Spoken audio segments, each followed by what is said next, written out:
Hey everybody, welcome back to the channel. We are working on our 78 G10 van project, and wanted to go over a little rust repair that would be probably pretty common for, you know, vans, cars, trucks, whatever. So anyway, this is one of those desired pocket doors, windowless style, and you can see the rust in this whole corner is pretty bad. So what I did was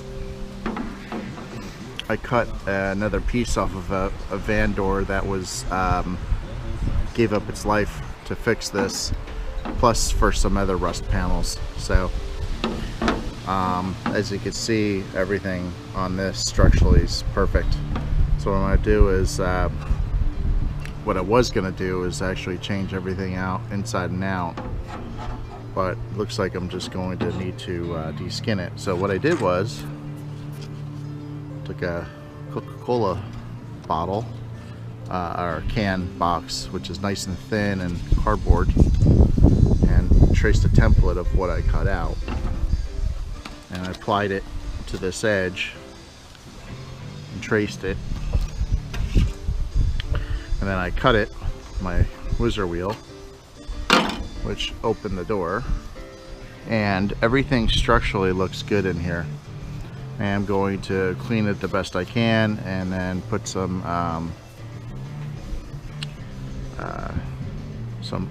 rust preventative in there so we don't have anything rust out any further.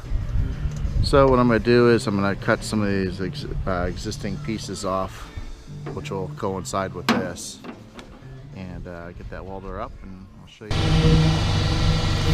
Alright, now that I peeled the onion back a little bit further, what I did was I cut the existing skin off everywhere, grinded it, and then right now I'm going to go over to this piece and get this backing plate off of it.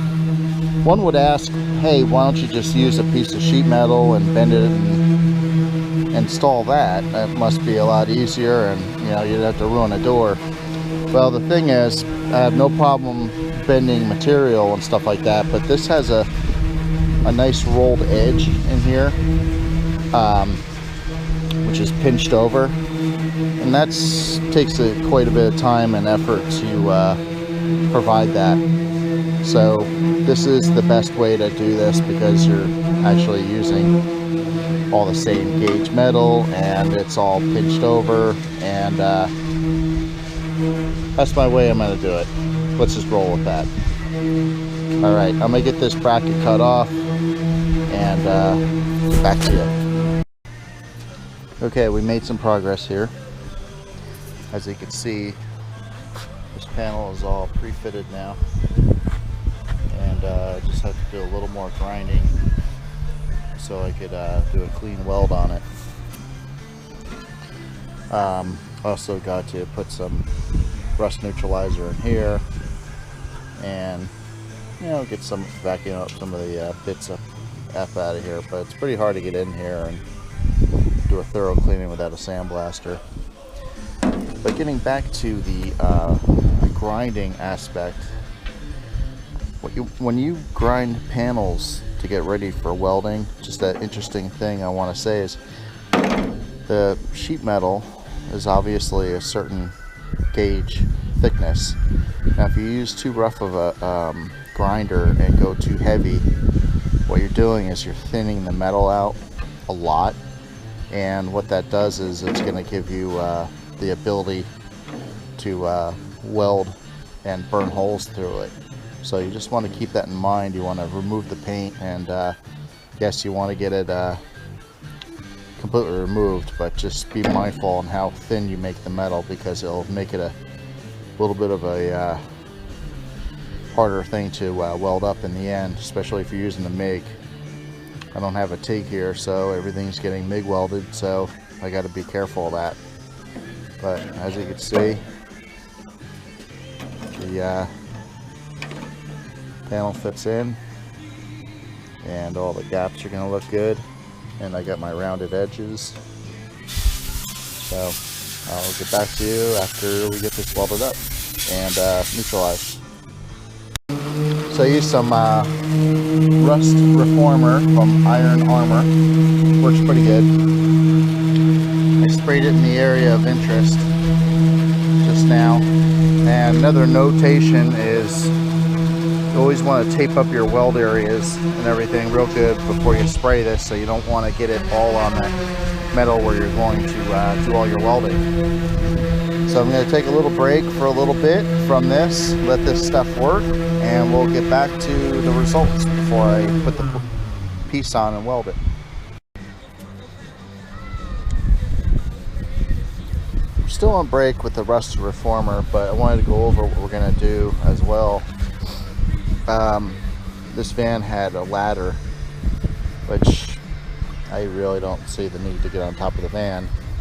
So what I'm going to do is I'm going to weld these up. What I'm going to do is I'm going to grind these down, make them somewhat concave, and then what I'm going to do is put a piece of copper behind here, so the when you go to weld it, you're not trying to fill the hole with a weld without a backing, and you just end up burning through the damn panel. Very frustrating. This one, the screw was nice enough to break off for me, so I get to weld this up nice and easy and grind it. This one as well. These top two, I might actually put a piece of steel in there behind it and then bridge it up in there. This way I have something to weld to. We'll see how we get this going here.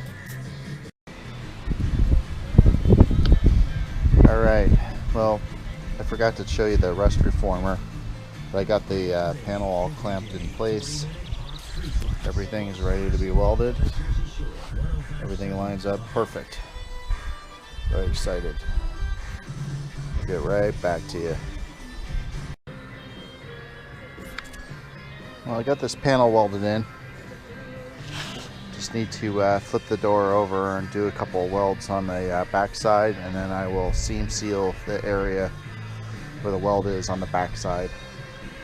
And on these, real simple, just actually welded these bottom holes, but there is some putty that needs to be done, stuff like that, because there is a little bit of denting in it from the ladder, because these doors were never that strong, and put a person of weight on a ladder, it's gonna bend these in and pull those out on the top. But I got those welded up as well.